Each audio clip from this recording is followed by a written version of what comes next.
ಸರಿ, ಕಾಯುತ್ತಿದ್ದೇನಲ್ಲ, ಅವಸರವೂ ಮಾಡುವುದಿಲ್ಲ. ಪಾರ್ವತಿ ಧೈರ್ಯವಂತಳಾಗಿ ಇದ್ದಳು ಎನ್ನುವುದು ಅರ್ಥವಾಯಿತು. ಹೀಗೆ ಕಠಿಣ ಪರಿಸ್ಥಿತಿಗಳಲ್ಲಿ ಧೈರ್ಯವಂತಳಾಗಿ ಇರಬೇಕು ಎನ್ನುವುದು ಅರ್ಥವಾಯಿತು. ಕೈಲಾಸದ ಆಗಸ, ತಿಳಿನೀಲಿ ಬಣ್ಣ, ಅಲ್ಲಿಯ ಶುದ್ಧ ಗಾಳಿಯ ಸಂಕೇತ. ಬಗೆ ಬಗೆಯ ಪಕ್ಷಿಗಳು ಆ ಆಗಸದಲ್ಲಿ ಹಾರಲೆಂದೇ ಬಹಳ ದೂರದಿಂದ ವಲಸೆ ಬರುತ್ತಿದ್ದವು.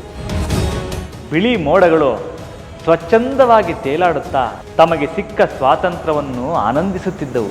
ಅಂತಹ ಆಕಾಶಕ್ಕೆಲ್ಲ ಇದ್ದಕ್ಕಿದ್ದಂತೆ ಕತ್ತಲು ಕವಿಯಿತು. ಮೋಡಗಳೆಲ್ಲ ಹೆದರಿ ದಿಕ್ಕು ದಿಕ್ಕುಗಳಲ್ಲಿ ಚದುರಿ ಹೋದವು.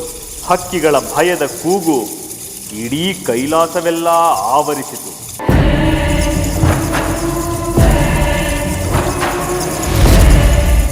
ಇದ್ಯಾವುದು ಅಸುರನ ಕೆಲಸ ಭೃಂಗಿ? ಎಲ್ಲರೂ ಸಿದ್ಧರಾಗಿ.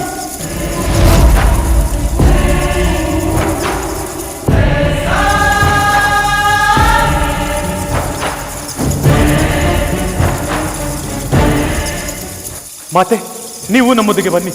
ಏನಾಗುತ್ತಿದೆ? ಆಕಾಶದಲ್ಲಿ ಇಷ್ಟೊಂದು ಬಾವಲಿಗಳು. ಮಾತೆ, ಇದನ್ನೆಲ್ಲ ನಂತರ ಹೇಳುತ್ತೇವೆ. ಈಗ ಮೊದಲು ನೀವು ನಮ್ಮೊಂದಿಗೆ ಬನ್ನಿ.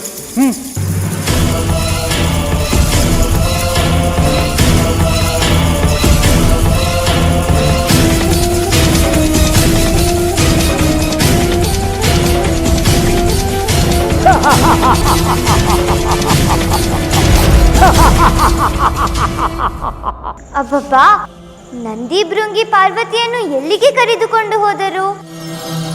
ಶಿವ ಕೈಲಾಸಕ್ಕೆ ಬಂದನೆ? ಅವನು ಧ್ಯಾನ ಮಾಡಬೇಕಾದರೆ ಅಲ್ಲಿ ಏನಾಗುತ್ತಿತ್ತು ಎಂದು ಅವನಿಗೆ ತಿಳಿಯದಿಲ್ಲವೇ?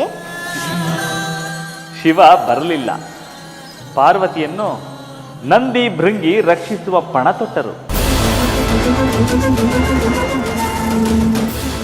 ಮಾತೆ, ಇಲ್ಲಿ ಏನಾದರೂ ಸರಿ, ಹೊರಗಡೆ ಕಾಲಿಡಬೇಡಿ. ನಂದಿ, ಏನಾಗುತ್ತಿದೆ ಎಂದು ಹೇಳು. ನಿಮ್ಮ ಮಾತೆ ನಾನು. ಮಹಾದೇವ ಇಲ್ಲದಿರುವಾಗ ಕೈಲಾಸದ ರಕ್ಷಣೆಯ ಹೊಣೆ ನನ್ನ ಮೇಲೂ ಇದೆ. ಆದರೆ ಶಿವ ಇಲ್ಲದಿದ್ದಾಗ ನಿಮ್ಮ ಹೊಣೆ ನಮ್ಮ ಮೇಲಿದೆ ಮಾತೆ.